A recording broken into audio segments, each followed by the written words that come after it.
Hello my dear students and welcome once again to Zenith Academy Online. My name is Fatima Bora and I am your grammar teacher for today. Today we are going to cover a very important confusing topic about concord, also commonly known as agreement of the verb with the subject. Now what does this actually mean? The verb agrees with the subject in number or in person. It means that the subject and the verb should be in sync with each other. Means if there is one subject or number of persons are one or two, the verb should be in singular or plural according to it. But it is not as simple as it looks. There are many rules that we need to follow. In day-to-day English, in day-to-day conversation or writing, we do not give emphasis to such topics because we go with the flow. But there are errors when we actually write the creative skills, composition, stories. We do make errors in this topic. Let's get started. Rule number 1. When there is one subject and a verb in a sentence. The common format of our sentence is subject, verb plus object. Now, when there is one subject like any subject, I, we, they, you, what is the verb? The verb will be right in all these.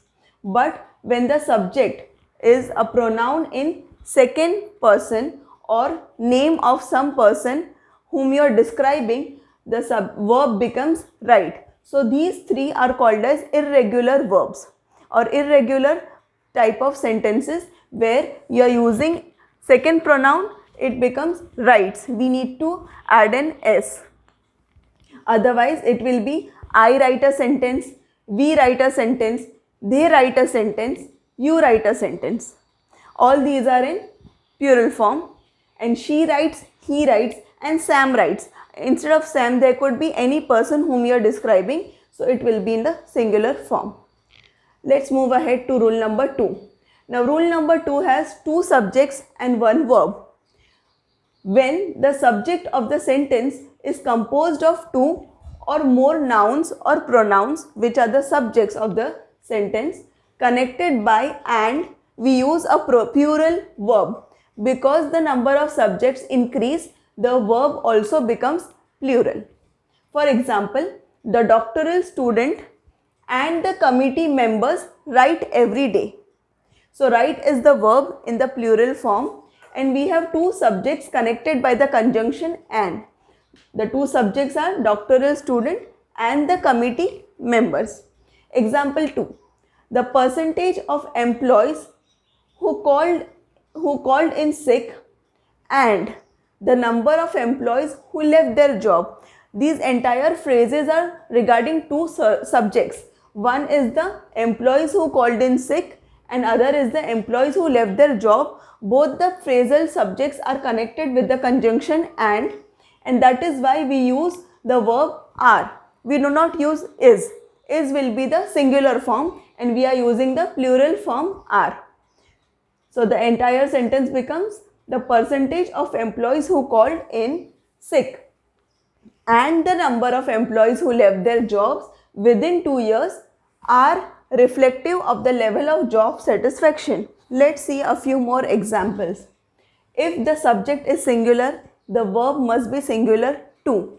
For example, she writes every day. She, subject in second person, is singular.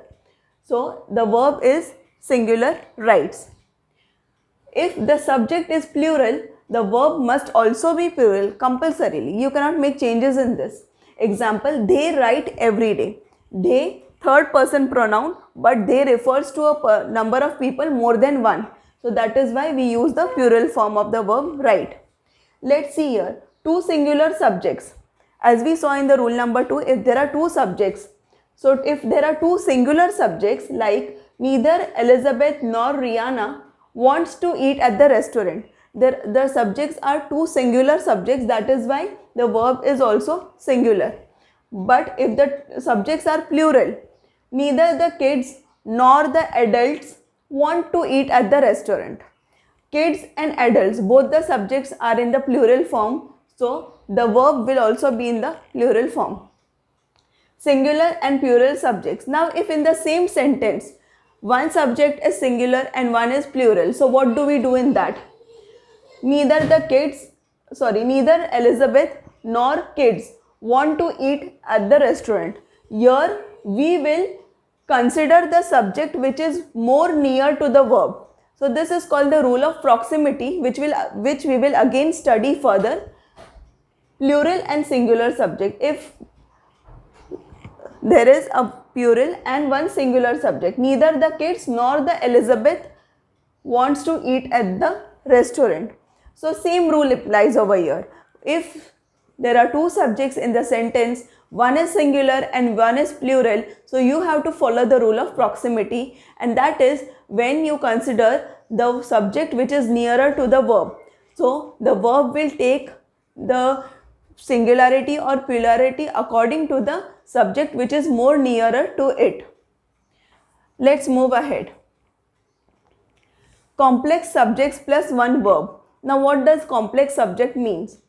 When a phrase comes in between the subject and the verb, now this phrase will be in description of the main subject. So when a phrase comes between the subject and a verb, remember that the verb still agrees with the subject. So you have to consider the singularity or plurality of the subject, not considering the phrase, not the noun or pronoun in the phrase following the subject of the sentence. Let's see examples for better understanding. The student as well as the committee members is excited. Here we consider the main subject student. We do not consider the committee members. Otherwise, if we are considering the noun, the subject is committee members, our verb will become are. But then the sentence would be wrong. We have to consider the noun as student, subject as student. Also, if these two were to be considered as single subjects, combining with the conjunction and, as we saw in the earlier slide, the student and the committee members. So these are two subjects and one verb. So there the verb would be are, because we are referring to two subjects individually. Here we are referring only to one subject, and this is just the phrase which is supporting the main subject. Example 2. The student with all the master's degrees is very motivated. Now the number of degrees does not matter over here, because all those degrees belong to the same student and we are considering the main subject as the student. So here the verb will also be singular, that is. Strategies that the teacher uses to encourage classroom participation include using small groups and clarifying expectation. Now see, whenever the sentence becomes lengthier, it is necessary to identify the subject first. Here the main subject or the main basis of the sentence is strategies and not the teacher. Because we are talking about strategies as the main subject, what makes the entire classroom participation encouraging is the strategies and not the teacher. Strategies that the teacher uses. So that the teacher uses to encourage classroom participation, this is an entire phrase which describes the strategies. So strategies is in the plural form, and that is why our verb include will be in the plural form. If strategies, instead of this it would be strategy, single strategy, then the word would become includes. The focus of the interviews was 9 purposefully selected participants. Now here the main subject is the focus and not interviews. So the focus is singular, and that is why we use was, singular verb. It is not that we have to consider interviews or the selected participants, because both of them are in the plural form, and here the participants in this sentence are the object and not the subject. The next is when the sentence has one subject but two verbs. There are sentences when we say that a particular person or one subject is seen or considered to be doing two different activities or two verbs. What do we do then? When there is one subject and more than one verb, the verbs throughout the sentence must agree with the subject. means no matter how many verbs are there in the sentence, all the verbs should be in the agreement to the number of subject. Let's see example. Interviews are one way to collect data and allow researchers to gain an in-depth understanding of participants. Here the main subject is interviews. So interviews is a plural subject. More than one interviews we are talking about. So both the verbs are and allow will be in the plural form. Second is, an assumption is something that is generally accepted as true and is an important consideration when conducting a doctoral study. Now, the main subject of the sentence is assumption. An assumption means it is one assumption, and that is why all the verbs in the sentence are in the singular form, as we see is. There is used everywhere and not are. If the assumption, the subject would be in the plural form, like if we would say the assumptions. So all these verbs is, wherever is used, it would be changed into are, the plural form of the verb. Let's move ahead. Rule number 5, or matters. Now what is this or matters? This is just for remembering. Now when we use the words like or, nor, neither, either, what happens in the sentence? When a compound subject contains both a singular and a plural noun or a pronoun joined by or, nor, the verb should be in agreement, or the verb should agree with the part of the subject that is closest to the verb. This is called the rule of proximity.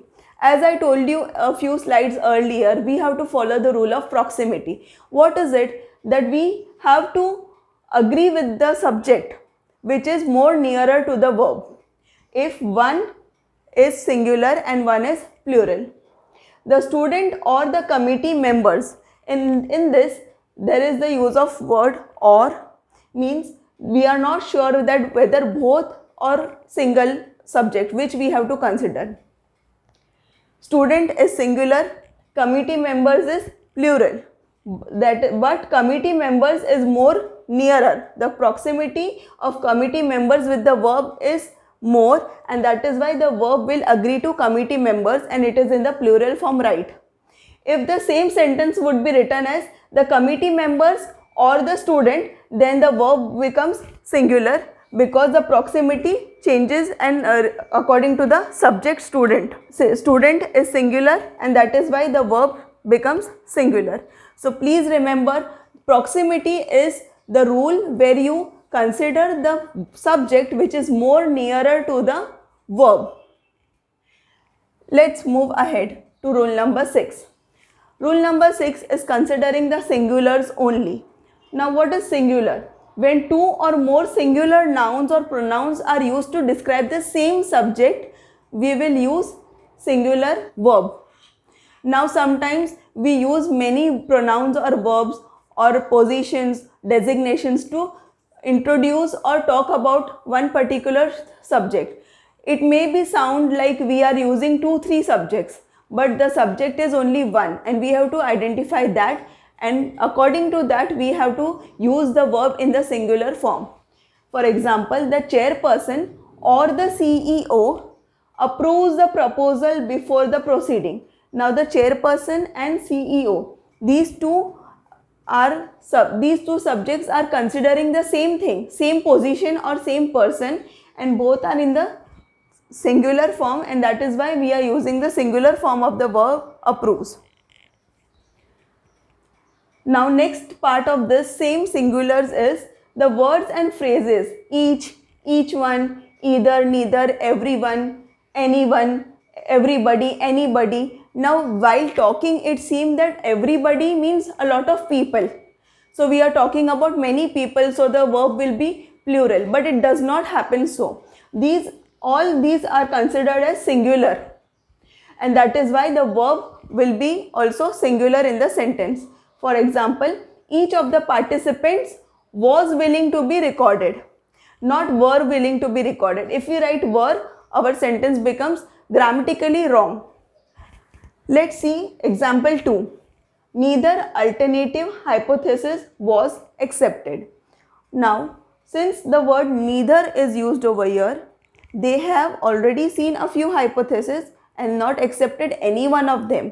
But the word neither falls in this category, and so we have to use the singular verb over here, that is was, and not were. Was will be used over here because each, neither, either, everybody, anybody, all these words are considered to be singular.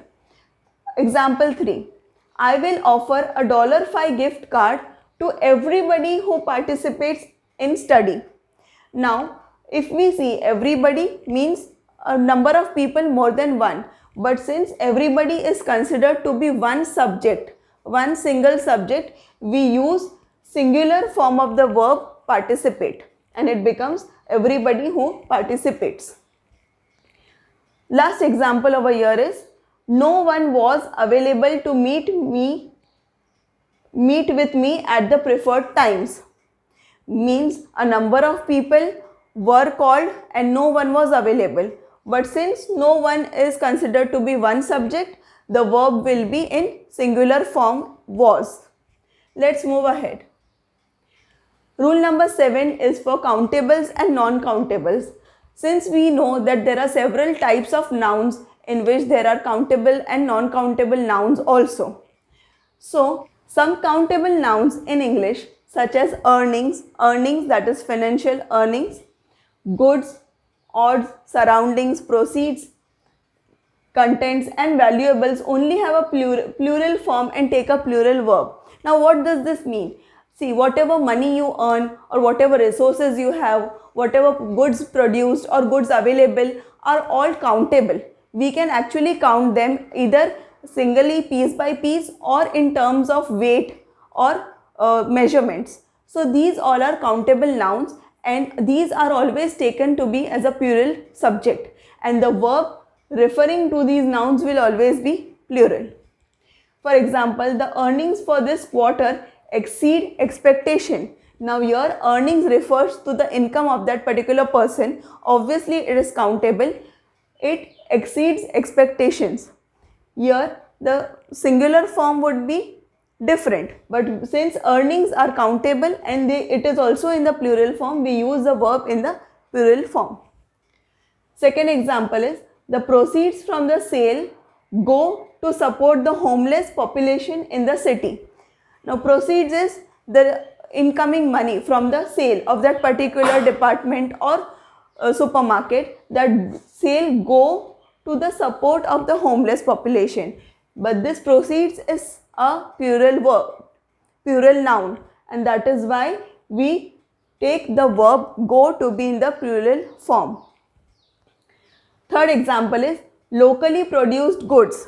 Now any goods produced locally in that particular area or region would be countable, of course. So the verb over here is plural. Locally produced goods have the advantage of shorter supply chains. So this verb have over here is in the plural form. Non-counts. The next point is non-counts. Non-counts means the things that you cannot count. Non-countable things always take a singular verb because actually there is no measure or count of that particular thing. Example, education is the key to success. There is no count to education like one education, two education or something like that. So that is why it always takes a singular verb. Next one is diabetes affects many people around the world. Obviously diabetes can be measured in medical terms, but there is no count to it. So that is why it takes the singular verb affects over here. Third one is the information obtained from the business owners was relevant to include the study. Now information is also not counted. We cannot count information. We just normally say a bit of information for less information and a lot of information for more information. We cannot count it as 1, 2 or 3. So that is why information always takes a singular verb, that is was over here in the sentence. The last example is the research I found on the topic was limited. Here Was is the singular verb which goes with the word research, because we cannot count research. Research goes on for years and years, and it is non-countable noun. Let's move ahead. Rule number 8 goes for collective nouns. Collective nouns are nouns which are used for the group of people or a large quantity of a particular thing. For example, soldiers, herd of sheep, flock of birds, all these are collective nouns. So when you use collective noun as the subject in the sentence, the words that imply more than one person but are considered singular, these collective nouns obviously imply for more than one person. Like if I say flock of birds, we obviously come to know that there are more than one number of birds in this word, in this subject, but that subject is considered to be singular.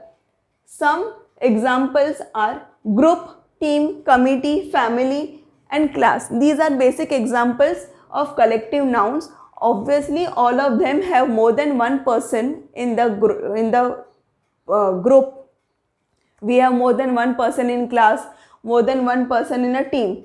But these words would be considered as one singular word, one singular noun, and that is why the verb which goes along with these nouns are also singular.